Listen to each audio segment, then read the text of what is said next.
I have on a navy blue hat and a black shirt. That should be illegal. The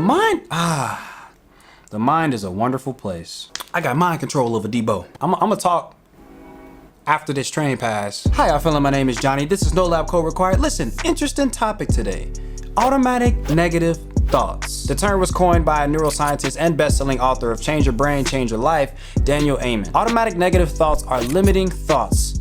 Thoughts that limit you. Some examples: you're watching your favorite contest on TV and the host is pretty good at what they do. You think to yourself, oh man, they're pretty good. I could never do what they do. I'm not good at public speaking. Or how about this? You want to learn a second language, but you don't think you can because you're out of your formative years, or you don't think you're bright enough. Or how about this? One more. You have a great idea for a business, but you never kick it off because you heard it takes hard work and you count yourself out before you even get started. All of these thoughts are ants, and the key word in that acronym is automatic, because these thoughts come effortlessly. It's almost second nature to immediately doubt ourselves. The question then becomes, why do we have these thoughts and how do we get rid of them? What's interesting about ants is that they're actually a defense mechanism. Default negative thinking helps us easily pinpoint a threat, which is cool and all if we have to run from a saber tooth.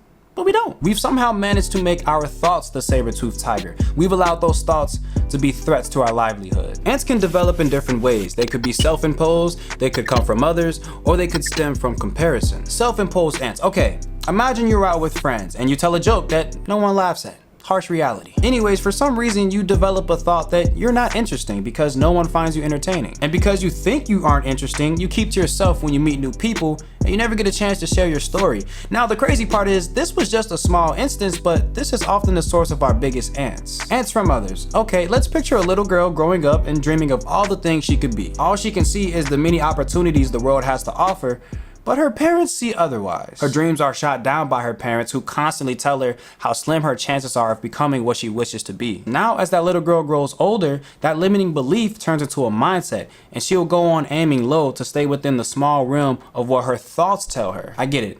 I see how this is getting a little sad. Moving on. Automatic negative thoughts that come from comparison. The most prominent type. When we see people who are great at things, we think to ourselves, man, I could never do that. If that were me, I would mess that up. I don't know about y'all, but this is the type of ant that be messing with me the most. Actually, I had some ants while I was planning out this video. You don't know what you're talking about, boy.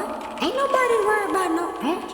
Why would we want to watch you over other people? Your head not being your birthday. Ants is a fitting acronym because when they roll up deep. Ant also fits because, like real ants, they're fairly easy to kill. You know what I did when I started having those negative thoughts?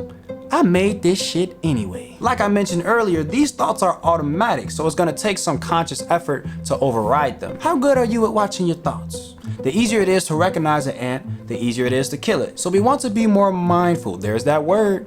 There's that word. You better watch out now. I don't know if this video is getting dark. Not like conversation wise, like literally if I'm getting darker. The sun's going down. So bear with me. So how can we achieve more mindfulness? Well, meditation is a powerful tool, or just stopping to watch our thoughts from the outside looking in. As you've watched this, you probably identified an automatic negative thought that you tend to have. If not, go ahead, pause this and think of a negative thought, because we're gonna kill it right now. Get your boot out. First, we identify the thought. Then we replace that thought with something empowering. See, here's the thing. Some people think it's a bit extreme to do this, to completely form an opposite thought of what you're thinking, but that thinking is an ant in itself. That's antception. Go ahead, delete all that. So for example, you mess up a few words in a conversation and you start to think to yourself, oh my goodness, I'm so You ain't helping nobody thinking that. Go ahead, replace that with I am great at conversation. The more we replace negative thoughts with the complete opposite positive thought, the more we start to believe the positive thought. So if you look at it that way, I think it's worth it. Automatic negative thoughts aren't going anywhere. They're a part of human programming, but those who have mastered killing them are those who have sat with them. It's good to be able to recognize these thoughts, so when they come, we can combat them. We'll take that thought, kill it, and replace it with something empowering. Martin Luther King: as long as the mind is enslaved, the body can never be free. Are we talking about freeing the body? No. But do I still like the quote for this video? Yes. I'm gonna get up out y'all way.